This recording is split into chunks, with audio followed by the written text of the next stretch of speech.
O'qituvchi qanday qilib 8 varroqlik ma'lumotni 20 daqiqada o'quvchilarga o'zlashtirishga yordam berishi mumkin? Bilasizmi? Bu bir eshitganda juda murakkabga o'xshaydi, aslida esa bu oson. Bu videoda buni qanday qilish mumkinligini tushuntiraman. Aniq hayron qolasiz.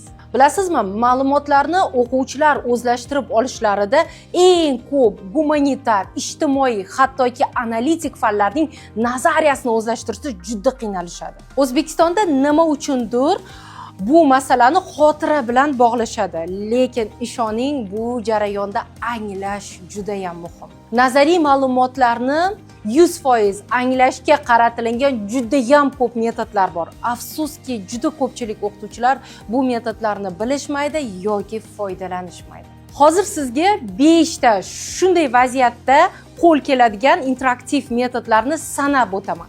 Bu metodlar ishoning 20 daqiqada 8 va undan ko'p varroqlik ma'lumotni o'quvchilar 100% eslab qolishiga katta yordam beradi. Bular soat millari metodi, tashqi va ichki doira metodi, o'z o'rningni top metodi, shu bilan bir qatorda o'ylang, juftlang, ayting metodi va albatta qor uyumi metodi. Bu videoda bu metodlar haqida batafsil ma'lumot berishim juda ham qiyin, vaqt yetmaydi, lekin sizni qiziqtirganiga ishonaman.